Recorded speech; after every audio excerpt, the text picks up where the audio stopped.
Hey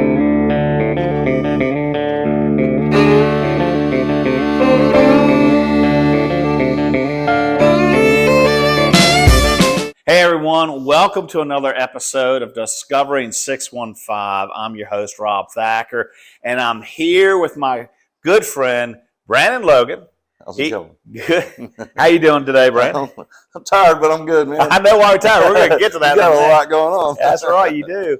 Branan is the owner of Harmony Hill Studio, Sparrow Media, and more recently, adding to his accolade, he is the writer, director, and producer of the docuthriller, The Harmonica Man, which was released yesterday, Monday, or Sunday? Saturday. Saturday. Released Sunday.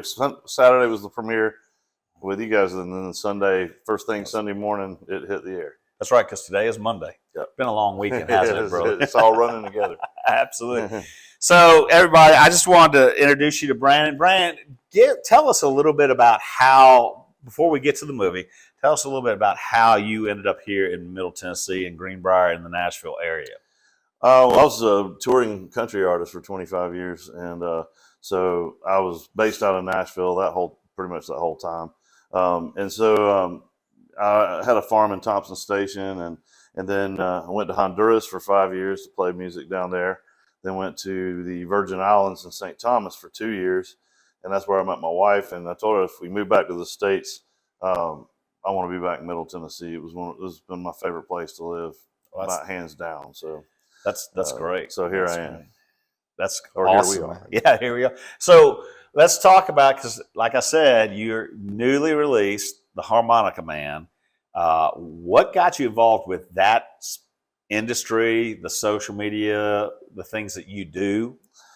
Well, when I was in the industry, the music industry, I got really kind of disgruntled a little bit with the major record labels and the whole process of getting signed, and had several offers to sign, and they wanted to shelf my projects, and I wasn't going to go on tour right away.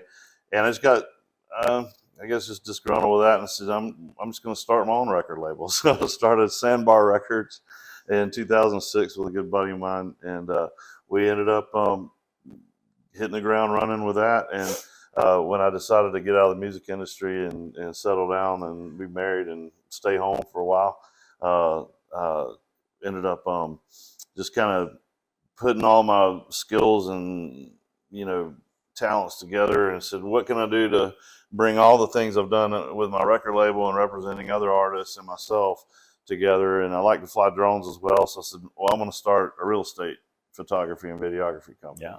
With the booming housing market, as you know, right. It's booming around here, and so I figured that's total job security and no shortage of work whatsoever. So I did, and it from there it transpired into doing short commercials for small business, and doing testimonial videos and facility tours, and then I got into doing some product photography, and it just kind of snowballed from there. I kept adding equipment and adding services until now Sparrow Media Services is a full one-stop shop, as you know, for realtors. Yeah. If you want it, if it's real estate listing material, we got you covered. I mean, 100%.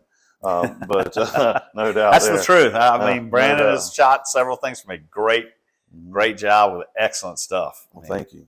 Well, I really enjoy it, and it's been I guess, something I've always enjoyed doing, but I never really placed a huge importance on it, because music was it just took up so much of my time. I was a songwriter. I came to Nashville as a songwriter, and so it just one of those things that snowballed, and said, man, I actually really enjoy this, and so I just dove into it head first, and just kind of just let it take me where that's the cool thing. I never know what's coming through the front door. When you do media, you never know. I mean, one minute I'm taking pictures of agricultural chemical jugs, and the next minute I'm walking through a mansion taking pictures in Brentwood and flying a drone through the house. It's just like, I never know what's going to happen. So right. I love it. Every time my phone rings, especially when it's a number I don't know, and it's not a telemarketer. If you're a telemarketer out there, take me off your list. Good Lord. My gosh. Like, if Google calls me one more time, I'm going to lose my mind.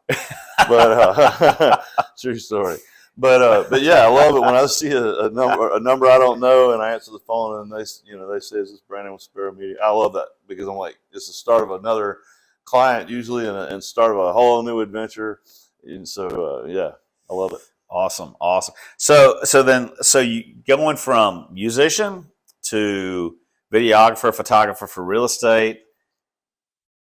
Now it's the Harmonica Man, the new release. Yeah. So let's talk about that docuthriller. What is the inspiration for that, and how that came together, and everything? Again, this whole thing just fell in my lap. I mean, just looking at this poster is surreal to me to know that it's a completed project and what all's been involved, because it literally started with a conversation with an older gentleman at a car wash as the train was coming through Greenbrier, Tennessee, and he made a comment about the Harmonica Man, and it had a ring to it, and I said, what's the Harmonica Man? I was new to the area at the time here in Greenbrier, and everybody's come through Greenbrier, Springfield. You know that the train comes through about every 30 minutes. You know, so it's a hopping set of tracks. I mean, there's never a dull moment. It's always coming through. You know, back and forth, and so.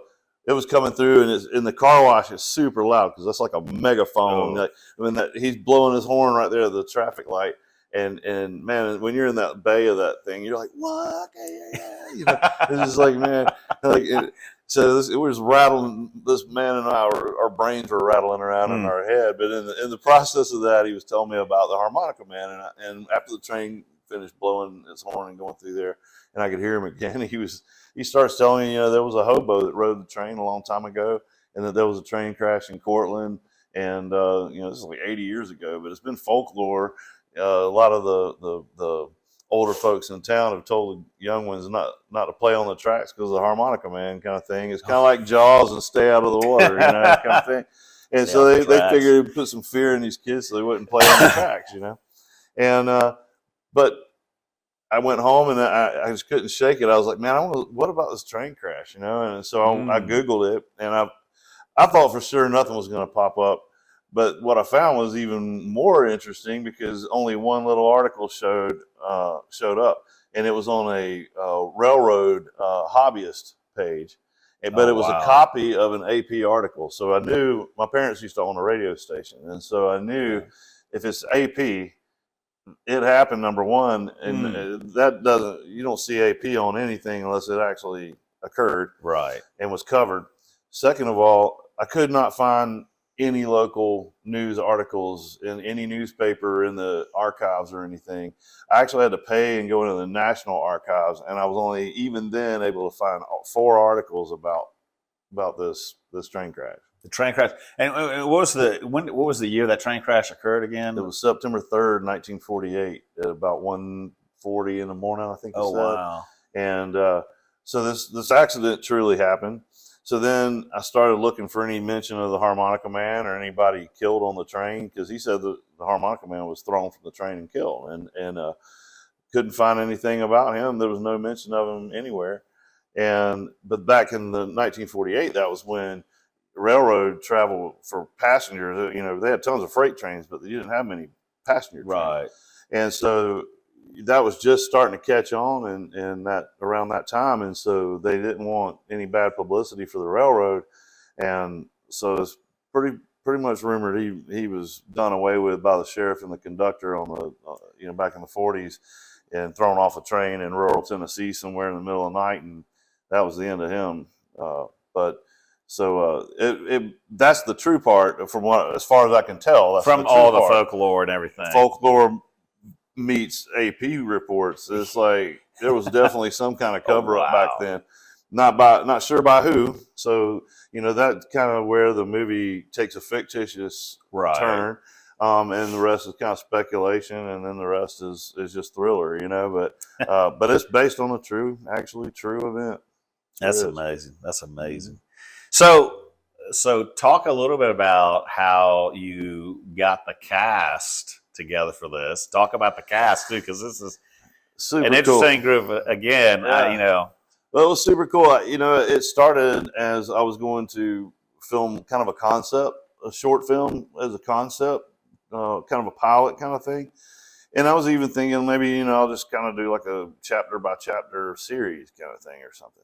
Because I really didn't have that much time or experience writing long stuff. I can write a song in 3 minutes, but if you give me, an hour and a half to tell a story, we're going to be here a minute. Yeah. I mean, I've never had that leeway before as far as a songwriter. We had to say what we were going to say in less than 3 minutes, as a songwriter. So that was new to me.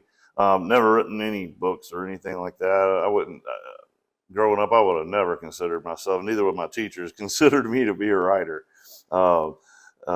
Musician, yes, but not a writer now. And so I started sitting down and started writing, and then I've reached out to some of the industry professionals I know, and I do know a few that do movies for Netflix and things like that. And I said, man, what do you think about this? And I keep going, Yeah. And they kept egging me on. So I just kept on, I'd write some more and I'd send it to them. Here's where, and I'd mark where I left off with them, and they read it. Man, this is getting good, and they just kept going. So before I knew it, we had 58 scenes, I think it was, or 60, right at 60 scenes, and we had ourselves a movie script. And Wow. they read it and they said, okay, now what are you going to do? You got to cut this. We have to have something to show people, And I said, well, I don't really know that many people enough to cast a full movie. And I got to thinking, and I said, well, maybe I'll just reach out to some of my friends in the B3 group. Right. B3 Business Bonding and Beer. If you're not familiar with them, they're a business networking group out of Hendersonville. Really cool group. It's all young professionals and entrepreneurs, and I met you there. Yeah, exactly. Man, we've just made some really great business connections through B3. They do a lot for the community. They do a quarterly charities for things and toy drives and all kind of stuff. They're just super great group of people. I haven't had one regret getting involved with B3, and every bit has helped. It's helped grow my business. It's helped everything. So I can't say I could spend an hour with you just telling you all the things that B3 has done for my business. I think both of us could do that. Probably, yeah. So. And so, but yeah, I started. I went to the B3 group and I was like, hey man, I'm kind of thinking about doing a trailer. I think you were one of the first people I talked to about it, and Dylan Sanders and a couple of them, and they're like just kind of standing around talking. I said, well, I'm kind of thinking about shooting a trailer, and y'all were like, well, yeah, let's do it.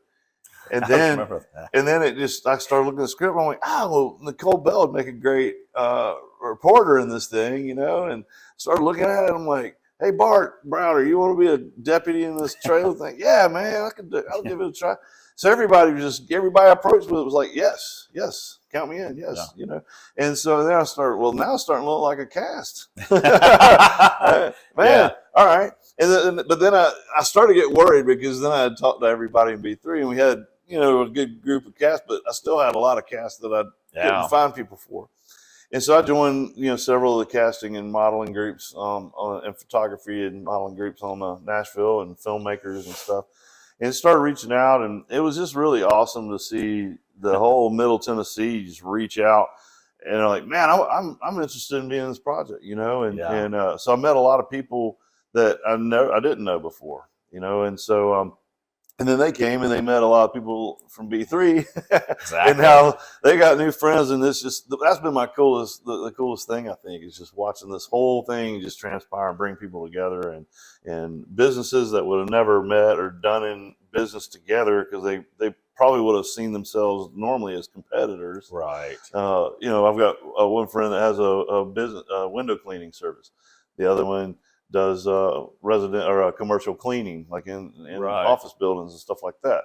So they met, and they're like, well, we should work together, But normally they would have probably been like, I call, I got, So it was really cool. It's been a lot of connections. One of my good buddies, Branan, he met Kara on set, and now they're dating and stuff. So there's been relationships started through this project, and there's just been a lot of cool things happening.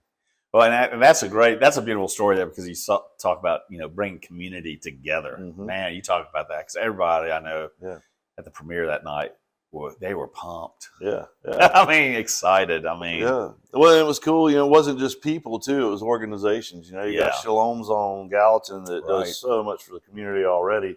This was my kind of way to we just used their building, and they were very more than gracious. Trey and Right. stayed really late with us that night. I remember that night. That was a really late night, but way later than we planned. But he was there and custodian of the place to help us kind of get everything set up and closed down and be where we needed to be and let us into where we needed to go. And they just gave us free reign of the place, but my full intent on using that place, Gallatin Shalom Zone in Gallatin, was because it's a community center anyway. So it was really a perfect hub for everybody that was involved in the movie. It's pretty much central to everybody.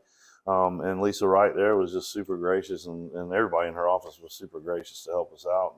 And so we did that. And then the train museum, that's another cool thing. If you're looking for a really cool family excursion, book tickets on the train and go ride to Watertown and back. Man, I took my whole family on it, and we had a great time. And that was the whole reason I reached out to them to use them for the movie, because every penny that you spend on the excursions go toward keeping the trains maintained, these 1940s, 50s trains maintained.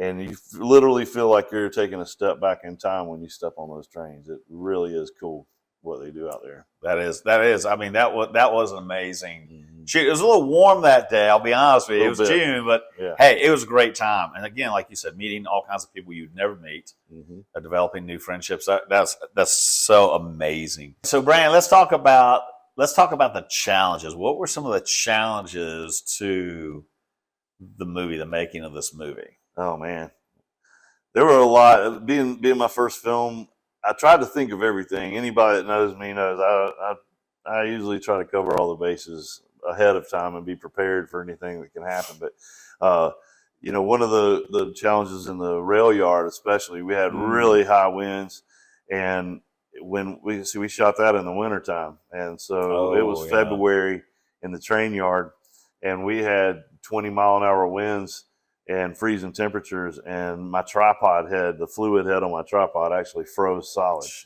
And so next time I'll be bringing a heating pad to wrap around my tripod and plug it into an extension cord when we're trying to shoot, so that doesn't happen again. It literally locked up. I could do nothing. Oh man. The Tennessee Auto Rack, they were really great about turning their facility over. Jared Gaston out there, man, I made a new friend with him too, man. He's a super nice guy and really willing to help us out. He actually helped me walk through kind of the hurdles of getting permission with CSX and what numbers we needed to block off of the box cars so that they're not identifiable, and the railroad police and what's permissible by the railway police, which I never even knew there was a railroad police. Wow. Like, that's a new one on me. I was like, wow, So there was a lot of education and a lot of learning curve as far as the ins and outs. I've never hung out around trains or train yards or anything like that. So that was really cool. But it was a cool experience, though, to learn about it, But it was really what really was kind of a blessing was being on a closed set like that with no moving trains. Even though we make the trains look like they're moving in the film, there's a lot of CGI and green screening going on where that train looks like it's somewhere else, but it's not. Or it's moving and it's not. But the whole time, even as cold as it was and unfavorable weather conditions most of the time, it was a safe place for us to be. And they even turned their office over with a coffee machine and all that. So everybody that wasn't shooting on set could go inside and get warmed up. So it worked out. And then the other was shooting in June. Right. Everybody had to be in their winter attire in June. Because it's winter time. So because I remember you telling me that we had to get into a position where shoot the scene with a wreck in June because that wreck occurred in September. So we needed leaves on the you got to have foliage on the trees and things like that. So those little details make a big difference when you're shooting a film. So that was one of the reasons we had to spread this film out and the production of it out to about 18 months to allow for time to edit and time to get those scenes season correct. Right. So on that note, what advice would you give to someone who's thinking about pursuing something like this? My next movie, I will have a team. I will Right. construct a team. It was a lot on me. Physically, it was very physically demanding. A lot of late nights, early mornings, a lot of loading in, loading out, a lot of running, being on your feet, literally. The cast, they shoot and then they go inside and sit down and the other person comes. As a producer and director, you're on your feet the whole day, every day. And we shot for 6 days straight and then did it the other day at the train yard. Yeah. And then we did some B-roll stuff as well at other locations. So really totally, it was about 12 days literally from morning till late evening being on your feet. And so that was a lot. I would strongly suggest also bringing in, I used my own budget for this film. I'm the sole executive producer. There was no other investment at all. So that's another thing that I would strongly suggest. Try to find any businesses that you're going to do any of the locations. So you're already doing advertising for them and putting their business in the movie. That's considered advertising. I would probably try to work out a trade where they invest some money. That way your budget's a little bit higher, so you can pay for different services, like printing services, right? And like we had to block out a big window for the dispatcher, so we had to get a full 6 by 8 foot wide map of Robertson County to hang out behind her to block the window, the sunlight coming through the window. So that was a printing cost. There's going to be, you go in pretty much whatever you think your budget is going to be, make it 10 times that, and you're there. That's what this one was. Right. So all in a nutshell, that was a big, wasn't necessarily a surprise. I knew it was going to be really hard to figure out what my budget was going to be with this, because it was just so many moving parts and pieces and things. But, sure. But yeah, I would definitely form a team and definitely try to find some sponsors that'll help things run a little bit smoother and a little bit faster too. When you've got a budget, it means you can hire the people to come in. Like they can be editing these XYZ scenes while you're out here shooting these, So you can actually streamline your project a lot faster that way. I mean, I knew that going in, but I just didn't have that resource available at the time.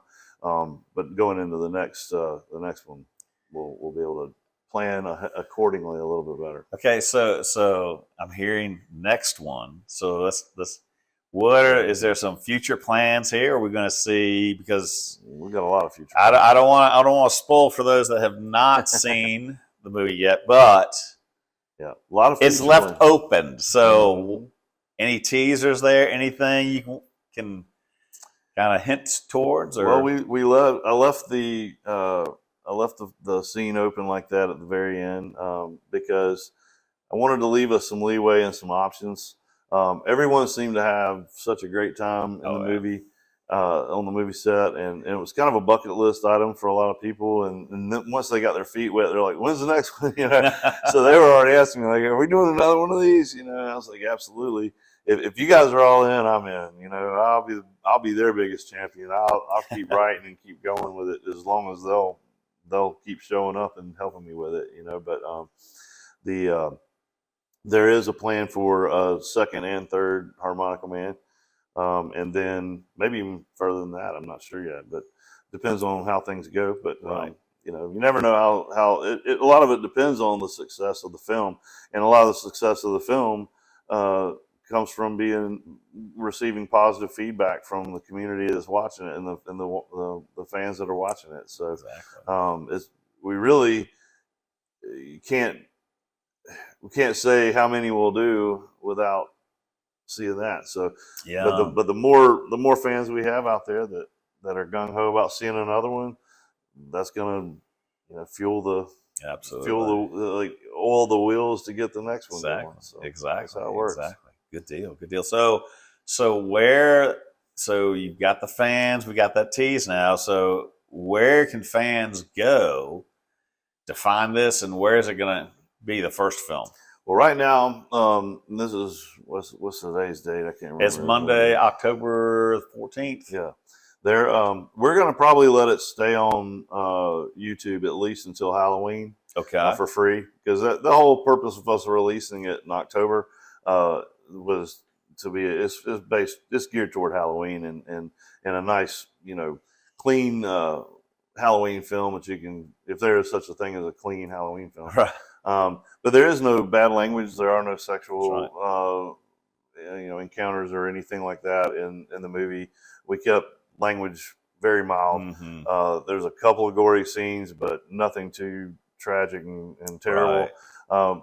I really wanted to set out to show that Hollywood has kind of gone the route of terrible language and a lot of just violence that's unnecessary to tell a story. Right. And yeah. I just mentally, I've always had a curiosity as to why people are entertained by seeing violence like that. Mm-hmm. And so you had to tell the story a certain way. We wanted to tell it to where, yes, the Harmonica Man has come back for vengeance, and he's going to exact revenge on these people, But we don't have to have him be offensive to people or embarrass the main thing was that all the people that were involved with the movie, they own businesses in the community, Yeah. and they have to go to the grocery store and see their preacher at the grocery store, and you know what I mean. Yeah. So, and it's I wanted to create a film that I knew everybody could and be involved with, be proud of, show their mama, Yeah. Say, hey, look what I was a part of, and yes, it's gonna. Even my own mother called me and she's like, I loved your movie, and it's not because you're my son. She's like, it was great because there was no profanity and it wasn't all this other junk in there. Right. Yeah. I call it filler.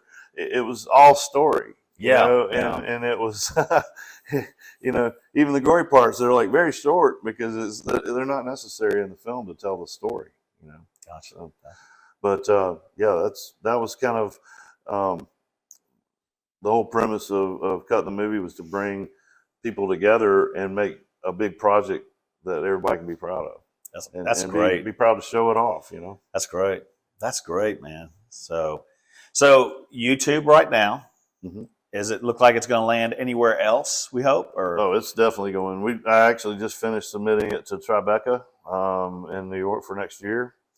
And then we've got Amazon Prime is in quality control with Amazon Prime right now.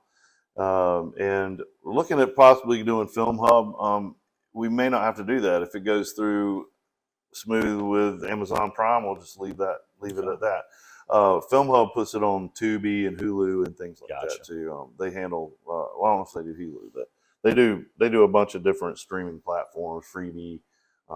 There's a ton of them. I can't think of them offhand, but yeah, Film Hub's good, but you got to pay a pretty hefty price tag. They're what's called an aggregator or distributor of films.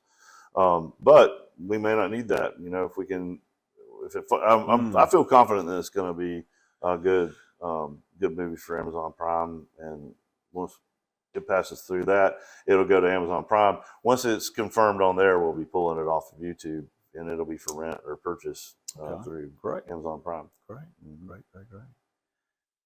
Well, Branan, and again, they can find it on YouTube. Is there a certain link they need to go to for YouTube right now while it's out there on the YouTube? The best place to find it right now is on Facebook. There's a lot of buzz on Facebook. Yeah. The reason being is that you in a few days you'll be able to go to Amazon go to YouTube and type in the Harmonica Man and it'll pop up. Okay. But it takes a few days, and with it being just uploaded to YouTube and made public, it takes a minute to work its way up through the search engine. So yeah, if you're looking for it right away, immediately. To this podcast, you'll want to go on Facebook and look either me or you or pretty much anybody that was involved in the movie. They're all tagging and blowing up. But it's really cool. It's very encouraging. It's been shown 238 times within 24 hours. Oh wow! So that's a good indicator. That's a great indicator. That's a great indicator. It's going somewhere. So. Well, Branan, thank you for your time. I know you've got a busy day ahead of you, but thanks, brother. Appreciate you. And, man, my pleasure. Guys, make sure you, on the search of YouTube, put in the Harmonica Man. Check it out. Enjoy it. Until next time, guys, this is Discovering 615. Thanks. Have a good one.